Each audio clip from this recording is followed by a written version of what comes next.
This is Pet Life Radio. Let's talk pets. Welcome to the Human-Animal Connection Show, where we believe we can communicate with all animals. Join us as we explore the 33 principles and healing methods of the human-animal connection. As animal lovers, we know that you share our commitment to making the world a kinder place for all creatures. Together, let's embrace the transformative healing power of the human-animal connection. Hi, welcome back to the Human-Animal Connection. I am host Mike Overly, and I am with Jeannie Joseph. Jeannie, what are we talking about today? Today, we're talking about principle number 6 in the human-animal connection, which is love beyond words.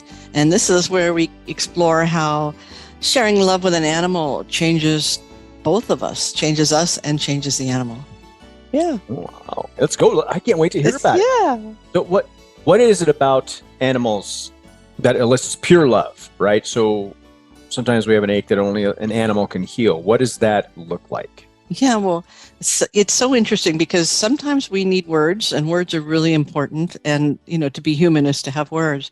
But sometimes we need this other kind of love that is beyond words, doesn't need words, that is just visceral, it's just tactile, it's just visual, it's just auditory, but not with words. And this can touch us in ways that sometimes words can't. And I'm not in any way against words. I'm a writer. I just wrote a huge book, right? So this is not an anti-word conversation. This is a conversation about and how else can we experience love at the nonverbal level? Because the great thing about the nonverbal level is that it bypasses the thinking mind. And the thinking mind, of course, is as humans where we can get into all kinds of trouble, where we can dwell on the past or obsess about the future, just beat the living out of ourselves. So having this love that doesn't involve talk can be a very powerful way to enrich your life. And I think it was the guy who wrote The Little Prince who said, your soul is not awakened until you've loved an animal. Wise man. Yeah, definitely.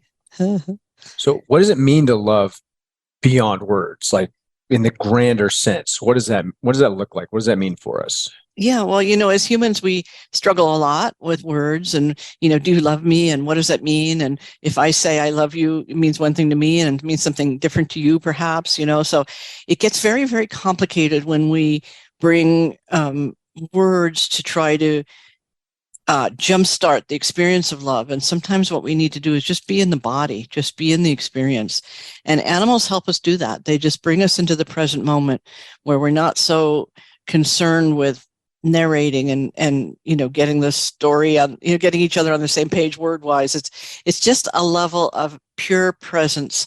And that experience where we really see an animal and an animal really sees us really does something that heals us in ways that words can't. That's amazing. That's fascinating. I think that takes me back to the idea of unconditional love, right? There's no expectations on either side. Right. There's no stories shaping what that looks like. It's just being in it. Yeah. And I think, sometimes when people hear the word unconditional, it becomes like this unreachable thing. And the truth is that love does have conditions, unless we're saints. If we're in this human experience, we are going to have conditions. We want our dogs to behave a certain way. We don't want them to behave a different way. So those are conditionals. But I think that we can keep striving towards the experience of just deeply appreciating the animal for who they are, what their unique purpose is, and for what they bring to our experience. And one of the reasons why it's so wonderful to be with animals is that they do relate on that level. They do see us just as our essence, just as our nature, and they don't care how much money we make or what the color of our skin is or where we went to school or any of those outer things. They just are really interested in what's right here, right now between us, and that's that connection. Love that. Absolutely love that. So you had mentioned during our conversations an author who I absolutely love, Jeffrey Masson. Yes. And he's written a number of wonderful books, but Dogs Never Lie About Love. Yeah. Right? So what is unambiguous ambivalent love like? I'm not familiar with that term. Okay, so this is a term that I was just using, but basically the concept is that animals have the ability, as humans, it's like, well, I love you, but I hate this about you, or I love you, or I wish you were different in this way. It's not that I don't love you, but I just can't stand this thing you do. It's very complicated. We have this, love for us is like this really, it's like a minefield. It's got good stuff, it's got fear stuff, it's got controlling stuff, it's got, nurturing stuff, it's got all of it. So it's very confusing for us lots of times. But dogs is like, if they love you, they love you. They're not ambivalent. They don't love you, but kind of hate you, or, they just love you. They're not annoyed with you, the way you pronounce words or whatever it is. They're just here to have a very pure experience. And the name of that book, The Dogs Never Lie About Love, meaning they don't fake it. They either like you or they don't.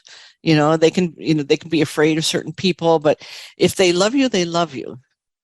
And that's very clear. And to have that, in heart math, they would call that a coherent experience, meaning that, you're completely in alignment. Your heart, your soul, your mind is functioning as a single unit. And animals are more likely to be in that coherent state if they haven't been traumatized. Of course, if they've been traumatized, then they're having some of the challenges we're having. But if they're, relatively healthy, they're in a state of pure experience. I love you, or I like you, or I'm curious about you, or whatever that particular experience is. It's very complete and full. And in human interactions, oftentimes our encounters have mixtures of things. We have a boss that we maybe respect, but we don't like, or we hate, but we are fearful, or, there's a lot of emotions, even though we come in and be nice and interact in ways that are appropriate, which is good choice at work, but the fact is it takes a toll on our nervous system, because it puts us in an incongruent state where we're not able to express what we really feel and be truthful to our own, what our body is saying. And being with the animals, since they're more often in that state than not, they really help us do that. Yeah, I've experienced that myself. We've talked about Darby. He was like the catalyst for all this change in my life. And he could bring me right back to that place. Yeah. So quickly, because he was already there, right? He could attain that state so fast, and he would help me shift myself to that place. Yeah. It's really neat the way, I think one of the things that animals have that really can help us understand ourselves is they have often more emotional flexibility than we have. Like, they have all the emotions that we have, but they can move quickly through one state to another. So they can go from fear or irritation, and then you give them a treat and they're completely happy and in love again, or throw a toy or give them a pet, and all of a sudden, whatever it was that was scaring them, some noise outside, and they can choose, or whatever you would say the word is, I'm going to use choose. They would choose to be back to this moment, back to what's happening right now, even though 30 seconds ago there was a big scary noise out there, or a bad smell out there, or something else. They can very quickly choose a good experience, something that feels good. And that's something that we can really learn from them, is to be able to switch emotional states with more fluidity. So it's okay for us to be angry. It's okay for us to be scared. It's okay for us to feel guilty, but we need to not stay in those states.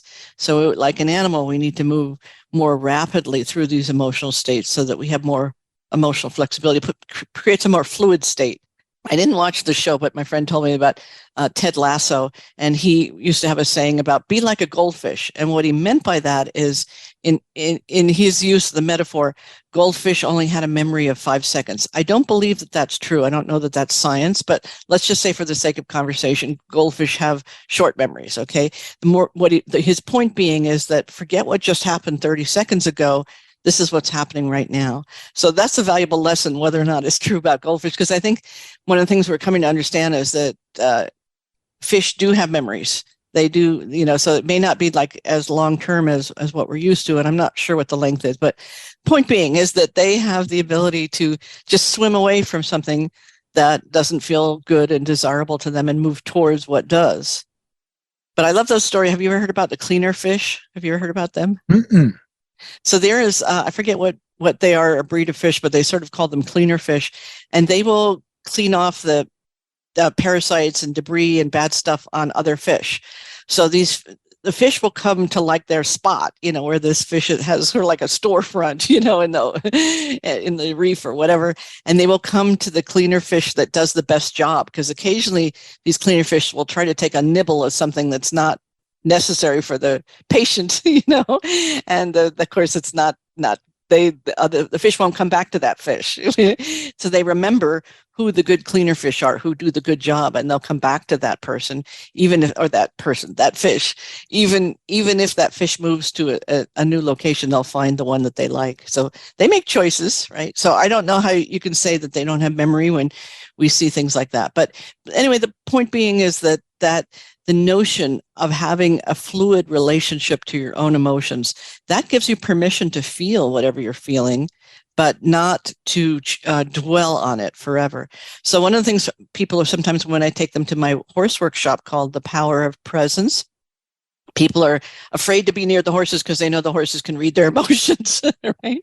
And they're afraid if they're angry or something like this or sad that the horse will take it on or not want to be with them or whatever it is. And what I explain is that the horse has no problem if you're angry. The horse has no problem if you're scared. The horse has a problem if you're angry but trying to be nice, or scared and trying to be bold. That's what's confusing for a horse, is when you are not being authentic, or in the heart math example, coherent with your emotions. That's what's tricky for them to process. So they have no problem if you want to come out there and cry. That's like, okay, you're sad. I can handle that. Or you're mad, or you're scared, or whatever it is. Just don't try to hide that emotion with some other behavior, because that's really confusing to a horse. And a lot of people have been taught, in the old world, you have to dominate your horse and you have to show him who's boss and all that kind of stuff, that nonsense that comes from that kind of thinking of dominance, instead of understanding that this is really a relationship and it should be about cooperation. So you can be angry, but just be angry for a moment. Don't try to hide it with pretending that you're sweet when you're not feeling sweet. You're feeling angry, and that's okay. You can be angry.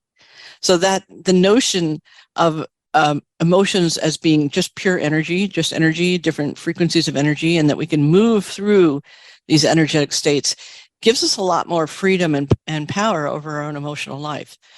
Well, an immediate thing comes to mind is when a dog, I'll use Indigo as an example. We're out and she gets, hackles, withers up over another dog she doesn't know coming towards us. And then after we pass, she shakes it off. Shake it off, right? Yeah, shake it off. And shake it off is a beautiful thing. Yeah, we're going to do a whole episode on shaking, because I really believe it's one of the secret healing tools that animals. You'll see this in the wild when a prey animal has been maybe stalked by a predator and they escape and they get to a safe place. The first thing they do when they're in that safe place is shake it off. And what they're doing, it's really wise, because they're shaking off the cascade of stress chemistry, the adrenaline and the cortisol. Literally has to be moved out. It can't just be like, okay, everything's fine now, life is good. You can't just talk it away. It's a chemical reaction in the body. And so the shaking, and you'll see dogs do that, this like 1, 2, 3, quick shake. Sometimes that's all it takes. They don't have to stand there and shake, in terror, but it's that quick shake off that helps them reset their nervous system. So you never want to stop a dog from shaking, and you always want to thank a dog for shaking, because they're showing you this beautiful example of, okay, I was scared or I was stressed by that situation, that other dog over there, but now I'm okay. I'm going to shake it off and I'm going to enjoy the rest of my walk. And that's what we can learn to do. We can learn to say, okay, yeah, there are these things that scare us, that make us mad, that confuse us, that frighten us, all this stuff. And we can have that experience, and then we can shake it off. We can choose to come back to right here, right now. Yeah. I've worked with some of my clients on that, and I teach them to do this and see what the energy feels like when their dog does it, because it's electrochemical, right? But I talk about it in the form of energy and what it does to discharge that, right? We're trying to remove that charge of that state, whatever it is, and if we can discharge it, whether it's the dog or us, then that opens up room for something else. Yeah, exactly. And, this is part of being a good human for your animal is paying attention to these moments. And they're not bad moments, but we want to be paying attention to, okay, that was stressful and now we're shaking it off and now we're good. And it can help us understand that. And that's really important when we work with the therapy dogs, for example, in class. We're working with teenagers, and a lot of them are having tough times. I mean, you remember how tough teenager years was for us, but it's 20 times harder for them with what, school shootings and COVID and death. It's just such a hard time for teens now. And so when we bring the therapy dogs in to work with them, we watch really carefully, and we'll see sometimes different dogs. Our class is only an hour, but we'll see different dogs. They're not ready for the full hour. They're at 45 minutes or whatever that time is. They've had enough. And we just need to pay attention to that and give them a chance to have a break. And sometimes having a break is just going outside the circle, or just turning away, or turning to us, or withdrawing a little bit. And we want to give them the freedom to do that, because we know that that's important. And in this particular school that we're in, it's a fairly long walk back from the library where we meet to the car. And that walk is so important, because they get to sniff, they get to be at their own pace, they get to choose whether to stop or keep going or whatever. And that little walk really helps them to diffuse the energy. And usually by the time we get to the car, Sophia gets to the car, she's just so happy to be in the car. She was so happy to go there. She couldn't wait to get out of the car and go work with the kids. But after that hour, she's had enough, and she's ready to just be in the back seat and relax and chill and maybe get a treat. And it's beautiful to watch those cycles, so they can be very present for kids until they're full. If they've taken on too much energy, then they need to diffuse it. And as the human, you want to be the one to be observing and seeing, well, when has that dog had enough? And we had one dog who's still a puppy. We don't normally have puppies as therapy dogs, but we're training. The woman who's working with this dog really hopes that this dog will become a therapy dog. So she's a little young to be in class, but she's in this period. She's 10 months old. So she's in what's called a second fear cycle, where it's very easy for them to be overreactive. And so the other day in class, the person very wisely recognized that her dog was getting overstimulated, was kind of acting badly, but it was just because of just too much stimulation. And she took the dog outside, and that's just perfect. We really support that. We're not saying, oh, you have to stay in the room for the whole hour. If your dog's had enough, your dog's had enough. So that's good for them and good for us, because sometimes we've had enough, and we can't always leave the situation, but we can recognize that in ourselves and make whatever adjustments we can, even if it's after the fact, after the meeting. If we can't leave the meeting, but just recognize, you know what, I feel overwhelmed right now. Okay, I can deal with it later. But just recognizing that helps us to not be the victim of it, that emotion. Yeah, love that. Yeah. Let's take a quick break here. Yeah. Hey friends, if you like what you're hearing and want to learn more, check out Dr. Joseph's book, The Human-Animal Connection, Deepening Relationships with Animals and Ourselves. Or visit the website, thehumananimalconnection.org, to book an online consultation. Thank you for loving animals. Now back to the show. Let's Talk Pets on PetLifeRadio.com.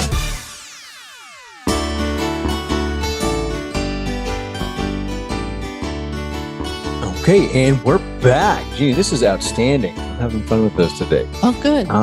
So I wanted to talk about, we've been talking about love, right? Yeah. And so I wanted to ask, when is love not enough? Yeah, so this is a real challenging one for people who love their animals, and having an animal who's maybe getting ready to pass, who's at the end of their life, and maybe there is some illness or some pain or whatever. And we hope that just our love will be enough to make it right and to fix them, and they won't have to leave and they won't have to pass. But that's when we as humans have to recognize that it's not just about our love, it's also about the destiny, the soul of that animal, that being. So it could be, for some animals that it's time to go. And our love can sometimes be holding them back, like they're hanging around for us. They don't want us to grieve, and they don't want us to suffer, and they know that their passing is going to trigger a whole lot of tears, and they don't they feel like, oh my God, I better hang in here as long as I can until I'm just a thread of myself. And so that's when humans have to recognize that loving an animal also includes letting go of an animal. And that's one of the things that they have. I believe that dogs in particular have come to teach us, dogs and cats, domestic animals have come to teach us, is the notion of loving with all your heart, losing, and loving again. I really think that is, in my experience, individual dogs have individual purposes, but that as a species, they really are doing that for us. And it can be very difficult. People need time to grieve, and I'm not suggesting that you run out and get a dog the next day, but a new dog. But when it's time, I think that is the what they're asking of us is this idea that we don't just have one love in us, that we have multiple loves in us. And people who've had many animals across their lives know that maybe one was just amazingly different and amazing, but it's still, you can love again. And that is what they are here to help us come to understand. It's true. I had the most amazing experience when Darby passed, about my ability to grieve that loss. Yeah. And what I got from that was actually, it was a gift, right? And I mean, I still miss him, right? Because he was fantastic. He was nuts. He was fun. He was sweet and fierce at the same time. But he taught me so much about that I didn't have to have him, right? That I was able to love him fully, and then I need to let him go so that I can make space for another animal. And then it was many months later, and then Indigo came into my life. But I don't think I would have been able to be there for her if I hadn't have made that room and allowed myself to grieve Darby. Exactly right. And I had one client that I was working with, and she was a very neat and clean person. She had a beautiful house, and she had 2 greyhounds, rescue greyhounds, and a potbelly pig, right? But she was a very clean person, and one of her greyhounds passed away, and the greyhound that was left was just grieving. I mean, like, just looked like this greyhound, the remaining greyhound, was going to go soon after, just so sad. And so she got another one, even though it was very soon after one passed, and they were doing okay. But then she called me and she said, the new greyhound, her name was Bree, was pottying in the house. And this was after she would take the greyhound for a walk and go in the yard and get ready for work, and right in the door, plop, on her nice rugs. And she was just getting to the point where she wasn't sure whether she could keep this dog, because this was just too stressful, these ridiculous incidences after being out and doing that. And so she asked me to come and do an animal communication session, which I did. And I asked Bree what was going on, and Bree said to me, she has no room in her heart for me. There's no room for me here. And I explained that to the client, and she, cried and realized it was absolutely true, that she was feeling like if she loved the new dog, she was being disloyal to the old dog. Even though she knew that wasn't true, she still felt it on an emotional level. And once she realized that she hadn't really opened her heart to the new dog, the accident stopped. And she said, yes, I love you. I'm not giving you away. You're here. This is your home. Boom. 18 months later, there were no accidents. So this is really what we can do when we understand how emotions affect the animals, and sometimes even ways we don't realize. Do you think there's a universal impulse to love animals? I do. Obviously not everyone loves animals, so maybe universal isn't quite the right word, but I don't know what other word I would use. So I would say that it's, it is so deep within us. Well, first of all, we are animals. Right? So sometimes we forget that. We think of them as animals and us as humans, and as if it was a complete divide. But the truth is, it's just a spectrum of animalness, that we have our spectrum of animalness, and a gorilla has their spectrum of animalness, and a giraffe behind me has animalness. So we're all animals in this. But what we were talking about earlier, the purity of the love with animals goes beyond words. It goes beyond, well, you're my husband or you're my wife or whatever function you serve in my life, to just simply the experience of pure love. So I think that it's very healing. And as you know, I've worked with over 4,000 service members and their families working with animal therapy. And I've just seen the ways in which animals can touch people in ways that would take me a lot longer. It would take me weeks and weeks to do what an animal can do in minutes. And that presence helps people come into right here, right now, which is where we need to be for our mental health. How does loving an animal help us better understand ourselves? That's a good question. So I think that when we see the way that animals, I'm going to use the word choose, maybe some scientists would disagree with me, but I'm going to say animals choose the present over the past more often than not. So that doesn't mean always. I do believe that animals have memory, and I do believe that they, can remember good and bad experiences. So it doesn't mean that they're always in the present. They're just more likely to choose the present over the past. And that's something that when we see them do that, we can take that invitation. Like you mentioned, Indigo, seeing a dog on a walk that's acting a little maybe too rambunctious or slightly not friendly, not polite.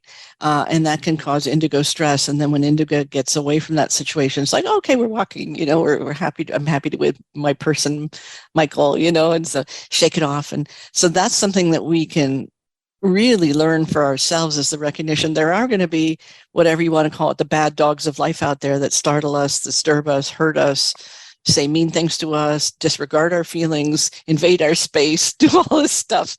This is what life is on this planet, right? And so having a mechanism to recognize, this is uncomfortable, I don't like it, this is causing a reaction in my body, letting ourselves have that feeling. And then when we're maybe in the moment that we feel safe, or a few minutes later, or even that evening, whatever we can do, as soon as we can do it, to shake it off. And I know you're a fan of shaking. I've seen you do this. You'll just like shake yourself, just give yourself a little shake to tune yourself up. And I love that. I think that is just such a wonderful thing to do. And with the soldiers, we do this. We'll put on a song and we'll shake for 3 minutes. We'll just be like really silly and make noise and shake. And it's so invigorating. It's like when we want a cup of coffee, what we really need is a shake. I mean, I like my coffee, but I'm just saying sometimes what we need is to just shake out the energy and tune ourselves up. Yeah, we could all use a tune-up. We can all use a tune-up. Yeah, so as I said, we'll do a whole episode on shaking, because it's such a powerful way to really get the energy moving in your life. So I'm really glad that we had this time together to talk about love beyond words. And in episode 7, we're going to be talking about the language of touch connection. So I hope you'll all join us for that episode. Awesome. Jeannie, thank you again. So proud. Yeah, thank you. Thank you for tuning into the Human Animal Connection Show. Please visit our website, thehumananimalconnection.org. There you can sign up for our free email newsletter, book a consultation, or check out our blogs and resources. Our best-selling book, The Human Animal Connection, is available on Amazon. And your donation of any amount keeps our nonprofit organization providing life-changing services. You can reach Michael Overly, author of Let Your Dog Lead, Musings on How to Create an Exceptional Life, on his website at dogsandmen.com, or email michael@dogsandmen.com. Let's Talk Pets, every week on demand, only on PetLifeRadio.com.